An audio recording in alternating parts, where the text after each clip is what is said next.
ஓம் சுவாமியே சரணமையப்பா.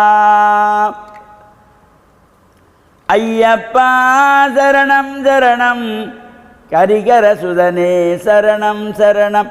ஐயப்பா சரணம் சரணம் கரிகர சுதனே சரணம் சரணம்.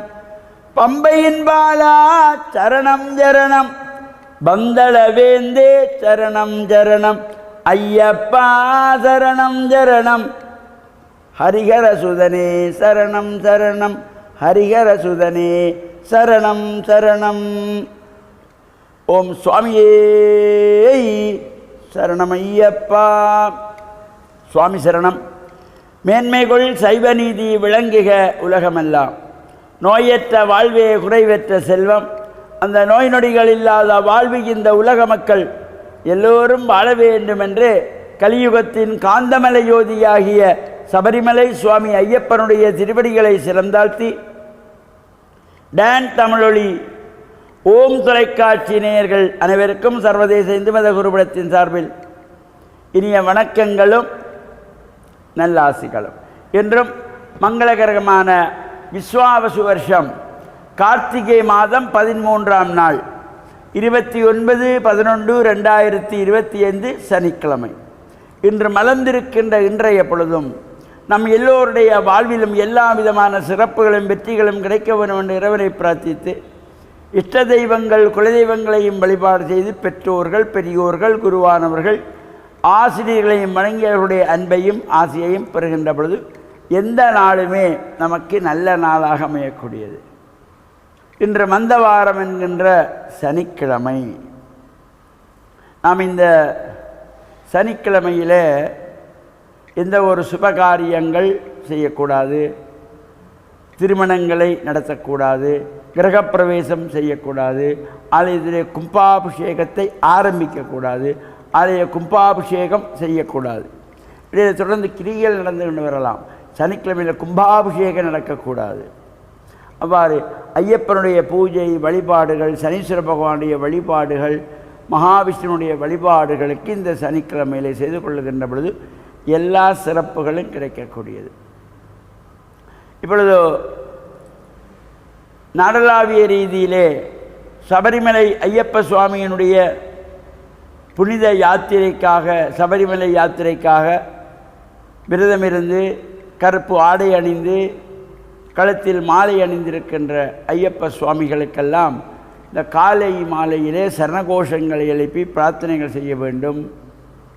அவர்கள் இது கடுமையான ஒரு விரதம். காலிலே பாத அணிகள் அணியக்கூடாது. உறங்குகின்ற பொழுது தரையிலே கருப்பு வேஷ்டியை விரித்துவிட்டு உறங்க வேண்டும். இவ்வாறான கட்டுப்பாடுகள் இவையெல்லாம் நிறைந்தது இந்த விரதம். முகச்சவரம் செய்யக்கூடாது. கடுமையான விரதமாக இருக்க வேண்டும். அவ்வாறான விரத வழிபாடுகள் அகில இலங்கை ரீதியாக நடைபெற்று கொண்டிருக்கின்றன. அகில இலங்கை சபரிமலை சாஸ்திரத்திலே மகர ஜோதி பெருவிழா என்கின்ற பெயரிலே 45 ஆண்டுகளாக தொடர்ச்சியாக நடைபெற்று வருகின்ற சிறப்பான பூஜை வழிபாடுகள் கொழும்பு 13 கமலாமோடி மண்டபத்திலே அகில இலங்கை சபரிமலை சாஸ்தாவடத்தின் ஏற்பாட்டிலே சிறப்பாக நடைபெற்று கொண்டிருக்கின்றது. எதிர்வரும் வியாழக்கிழமை 4/12/2025 அன்றைய தினம் மகிஷி சம்ஹாரம் என்கின்ற வேட்டை திருவிழா. ஐயப்பனுடைய அவதார நோக்கமே மகிஷியை சம்ஹாரம் செய்வதற்காக. அந்த மகிஷம்ஹார உற்சவம் வியாழக்கிழமை, வருகின்ற வியாழக்கிழமை பிற்பகல் 4 மணி முதல் சுவாமி ஐயப்பன் பில்லாளி வீரனாக வீரமணி கண்டனாக புறப்பட்டு